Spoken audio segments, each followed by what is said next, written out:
La Criatura presenta a Bachillerato Trans Mocha Celis, espacio educativo inclusivo y no excluyente, con orientación en diversidad de género, sexual y cultural. ¿Nos toca ahora? Sí, les toca a ustedes. Muy bien. Bueno, mi nombre es Francisco, soy director del Bachillerato Trans Mocha Celis. Leía recién una frase de una intervención que hicieron en el baño, que acaba de publicar Marlene Guayar, que dice, esta noche vi la karateca, las trabas tienen mucho que enseñarnos. Y la verdad que sí. El bachillerato nace el 11 del 11 del 2011 y en ese proceso de, digamos, de configuración de este bachillerato trans, creo que nosotros y nosotras aprendimos mucho más de las compañeras que vinieron a poder generar también este espacio que es casi performático. Mocha Celis ya tiene 7 años, 5 camadas de egresados y egresadas y una infinidad de cosas que se han producido a partir de ese espacio, que lo habíamos pensado como un espacio de inclusión, pero hoy creemos que es un espacio de resistencia. El bachillerato Mocha Celis está en Chacarita, en Federico Lacroze, en un edificio que es recuperado del desguace que fue en los años 90, todo el tema de los ferrocarriles, un edificio abandonado que fue recuperado por la Mutual Sentimiento y que nos cedió el espacio para que comencemos ahí. En principio estaba destinado sobre todo a la población travesti y trans que estaba en situación de prostitución, donde no había ofertas educativas. Desde el horario, ¿no? Se pensó un horario a la tarde, porque los bachilleratos de adultos, la mayoría eran por la noche, destinado a los hijos y las hijas de los trabajadores, pero las compañeras trans no tenían un espacio donde poder finalizar sus estudios, ¿no? Y tenía que ver, nos juntamos una serie de activistas que veníamos trabajando en distintas áreas. En mi caso venía del área audiovisual, y ahí fui cuando conocí a Luana Berkins. Fuimos a contar la historia de la cooperativa Nadia de Chazú y Luana Berkins nos dijo, marica, no, acá no van a venir a grabar nada, ¿cuál es la representación que ustedes tienen de las travestis? ¿Qué es lo que ustedes van a mostrar de nosotras? Y nos mandó a leer la Gesta del Nombre Propio y Cumbia, Copeteo y Lágrimas, 2 libros que arrojaban datos como que el promedio de vida era de 35 años, ¿no? Tiempo después Luana nos llama y nos dice, ahora sí, vamos a contar la historia, pero vamos a hacer nosotras en primera persona. Esa fue mi historia en el acercamiento al movimiento travesti trans y en el medio nos fuimos cruzando con un montón de personas que empezamos a pensar por qué no había un espacio que posibilitara o que diera que abriera el abanico de posibilidades, ¿no? Para que las compañeras también puedan elegir. Y así fuimos gestando el bachillerato Mocha Celis. Y no me quiero extender demasiado porque lo importante, como nos enseñó Luana, es los relatos en primera persona.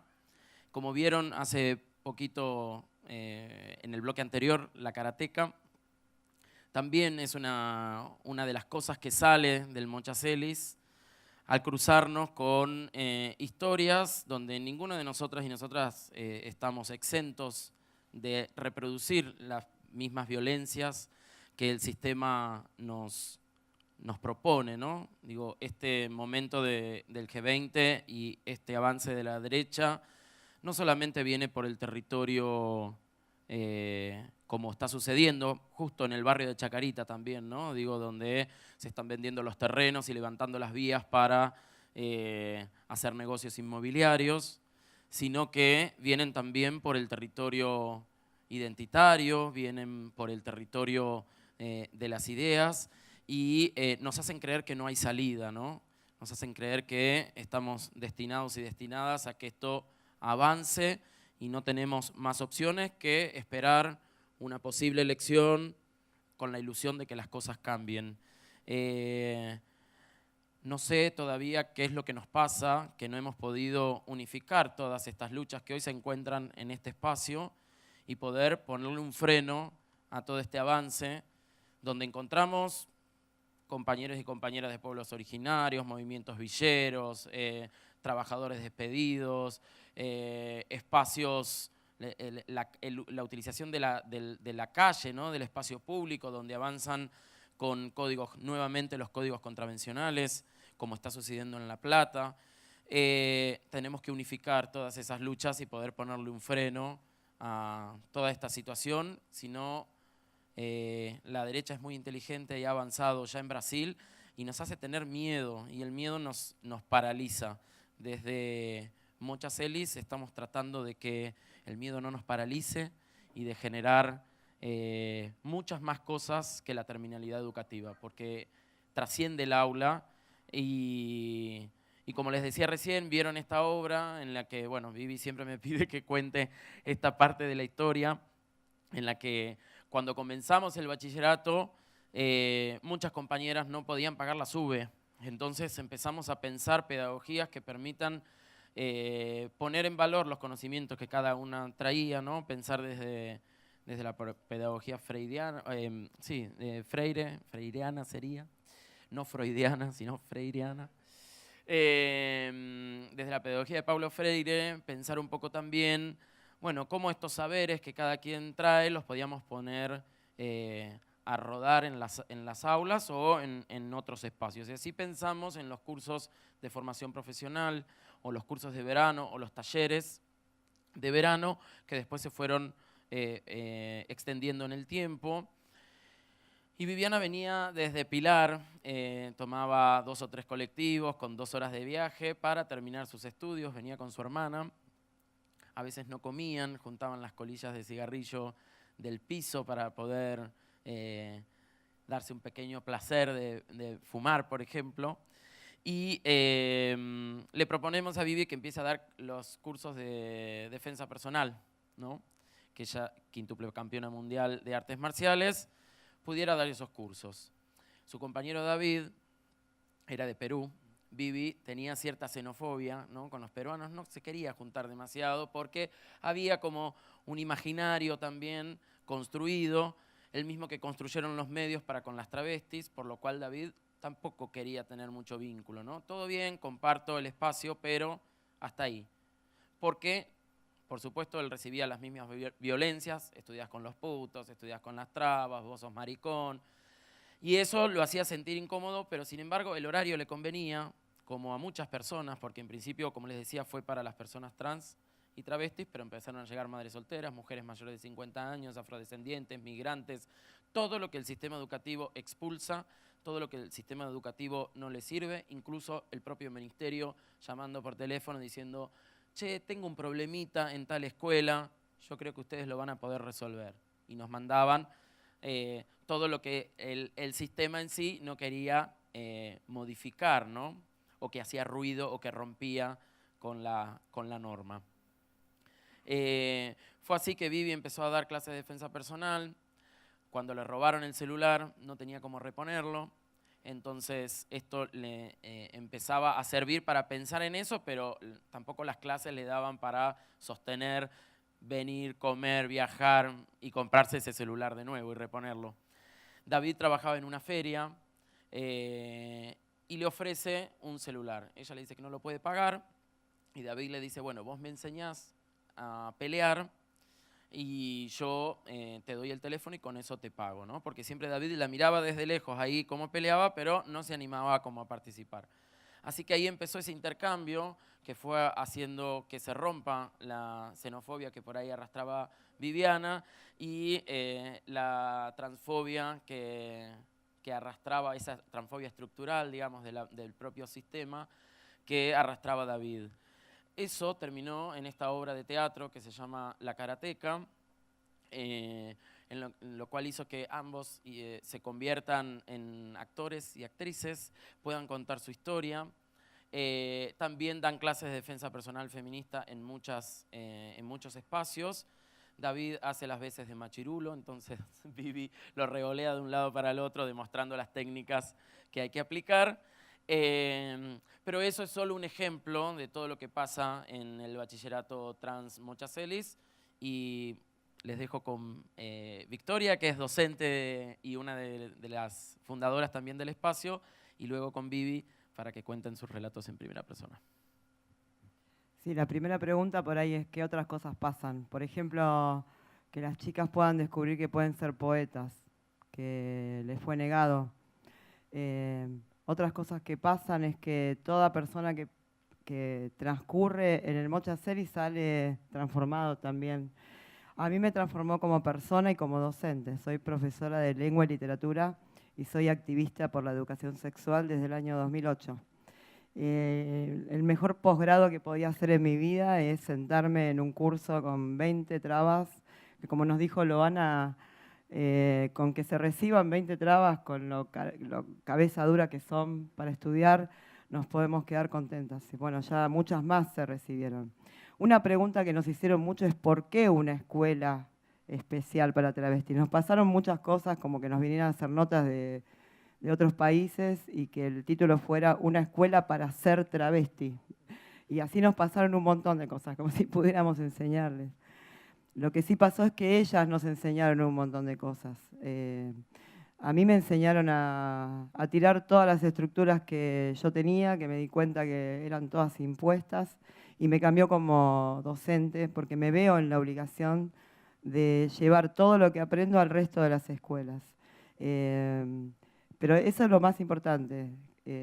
¿Cómo hacemos para no invadir el espacio trans, pero a la vez estar en un aula y dar clases? Entonces, lo más importante es, primero ayudar y dar herramientas para que entiendan por qué la calle es esa jungla en la cual las miradas van a meterse como dagas, porque eso lo aprendí con ellas, las veces que salíamos a la calle. No me había pasado antes salir con 20 o 30 travestis a la calle y ver cómo las miran. Tenía ganas de trompearme con todo el mundo, la verdad. En vez de eso, bueno, dije, yo les tengo que dar herramientas para que entiendan por qué están donde están y de qué forma tienen que tener orgullo de ser lo que son. Porque están siendo todo lo que la sociedad dice que no tienen que ser. El capitalismo necesita que la gente siga encerradita en su cajita binaria. Entonces ya poder salirse de ahí es un modo de resistencia, es un modo de enseñar. Y bueno, una de las mejores cosas que me pasó fue tener a Viviana. Ese es el modo en que le voy a ir pasando el micrófono a Viviana, porque la palabra la tiene que tener ella, que es descubrir que a veces en el aula solamente con conectarse y dar alguna poesía y decirle, vos podés escribir también.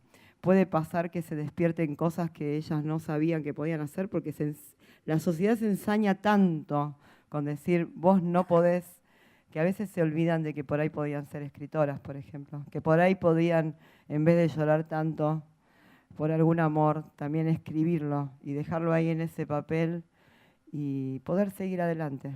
Esta es la forma en la que te voy a pasar el micrófono, Viviana. Bueno, yo voy a pasar a contarle cómo llegué yo a la Mocha Celis. Yo tengo 48 años.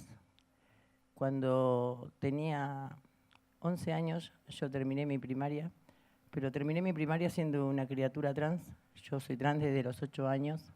Claro que en la primaria era invisible entre los demás, era fácil andar entre la sociedad y ser trans, porque nadie esperaba ver una criatura trans en los 70 y pico. No habían trans en las calles, estaban todas escondidas en las sombras. salían solamente para ir a trabajar a la noche y correr antes que se haga de día para no caer en cana. Los delitos policiales nos criminalizaban y la sociedad también.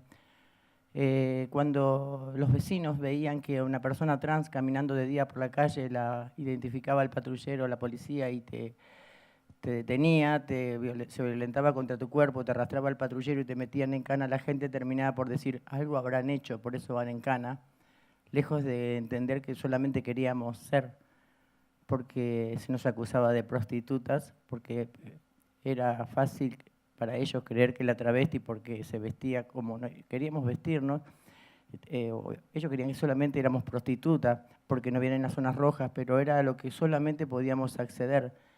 Cuando terminé mi primaria, intenté anotarme en el secundario, como lo hicieron todos mis compañeritos, fuimos todos juntos a anotarnos, contentos para seguir siendo compañeros en el primer año de nuestra secundaria, y a todos les dieron vacante, menos a mí porque era muy marica, yo ya había pasado mi transición, ya cargaba con mis tetitas porque había tomado hormonas desde los 8 años. Mi mamá me lo permitía porque ellos no me lo iban a permitir, pero fue así que me dijeron, no, nene, acá no, acá te venís de saco y corbata y te cortás el pelo porque acá no queremos payasos. Fue en el colegio donde se anotaron todos mis compañeros, y entonces fui a casa y le dije a mamá, no me dejaron anotarme. Mi mamá fue a protestar y la tomaron que estaba loca, la insultaron, le dijeron cómo dejaba que el nene hiciera eso, que sea un payaso de la casa, que le da la burla para todos los demás. Intentó inscribirme en otros colegios y tampoco logró que nadie lo aceptara. Lo cierto es que yo en la primaria escribía, ya de los 8 años yo escribía muchas poesías, le buscaba rima a todo y le ponía color. Todas las poesías iban dedicadas a mi mamá porque yo estaba enamorada de mi mamá. En cada poesía le quería dar todo el amor que mi papá no le había dado, porque mi papá era muy violento.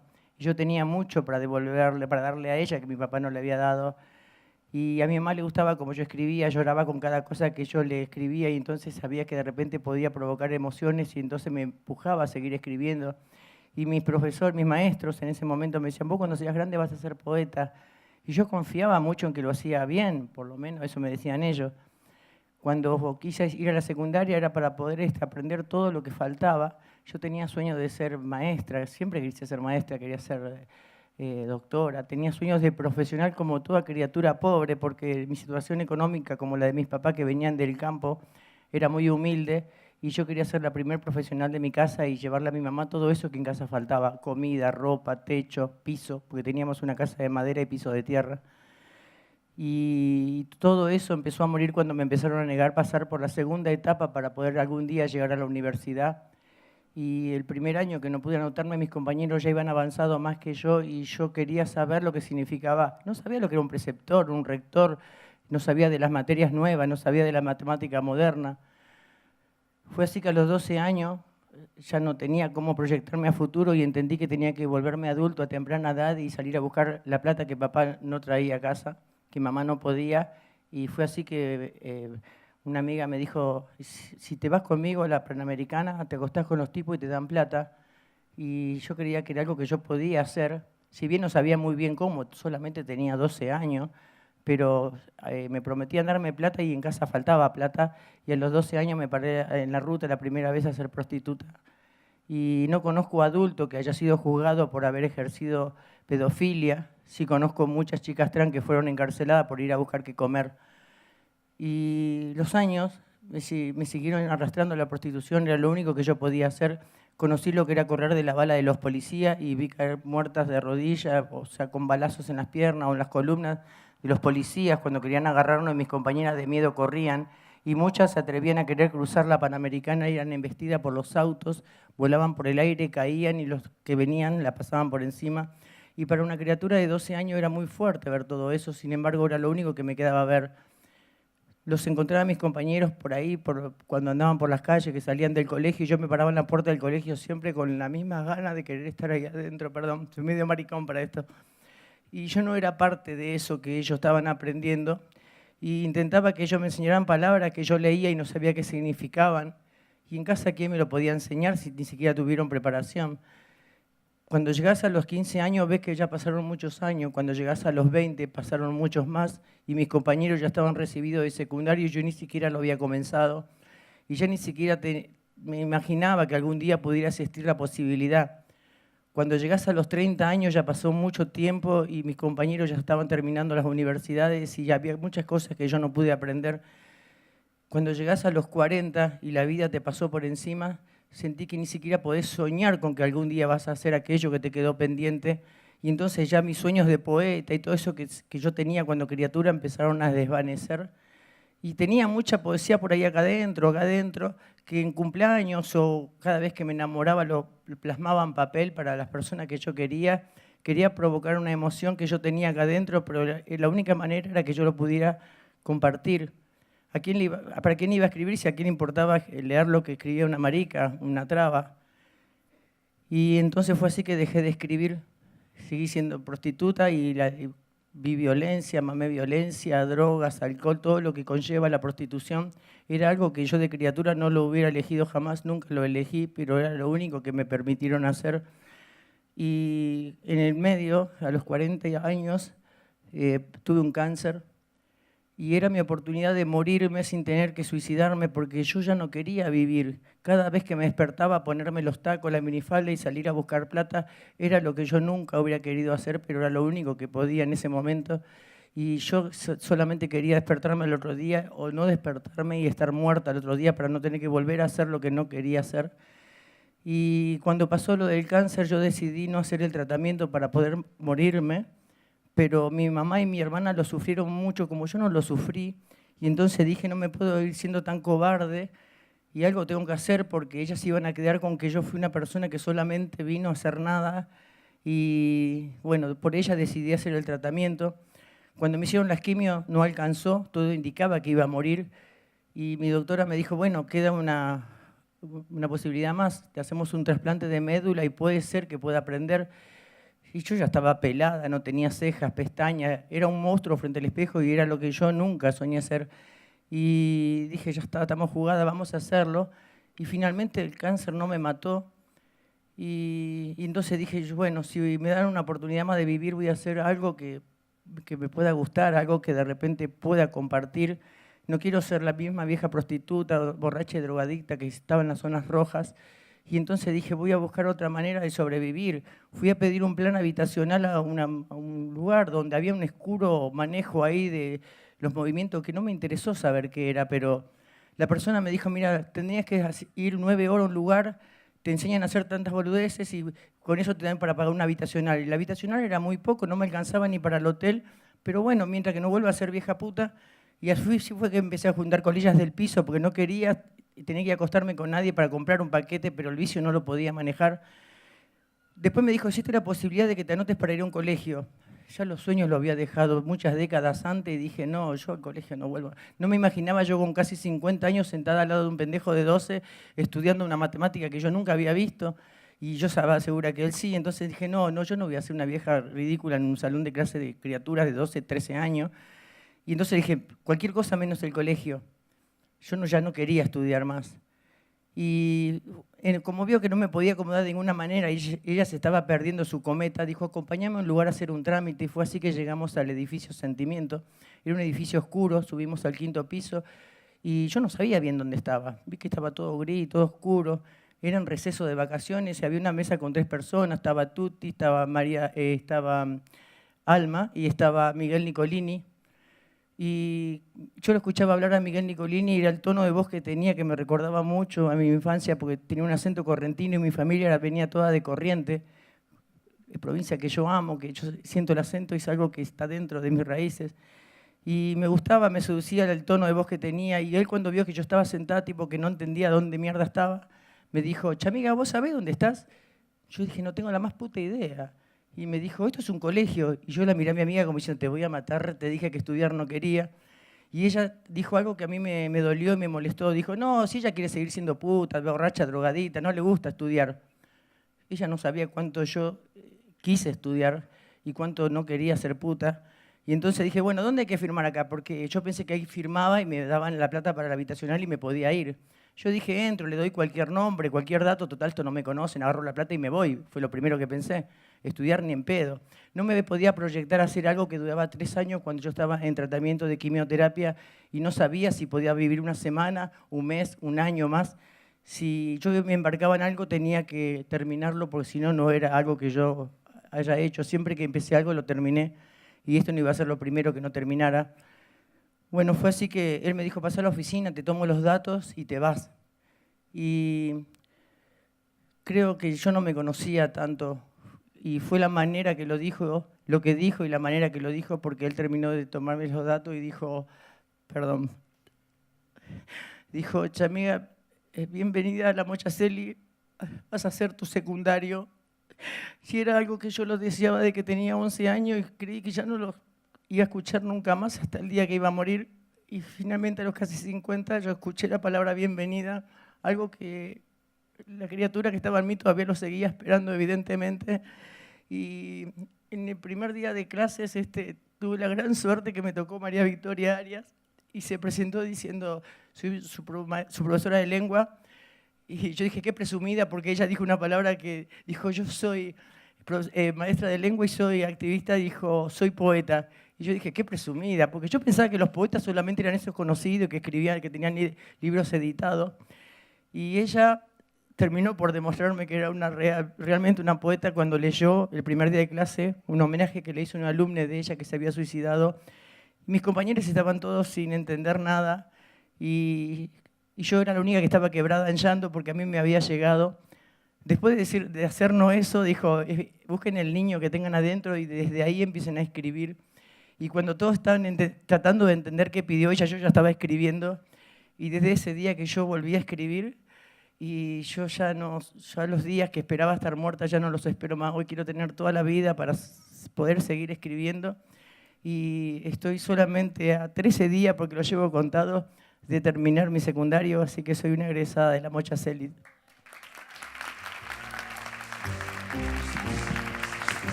Somos la criatura.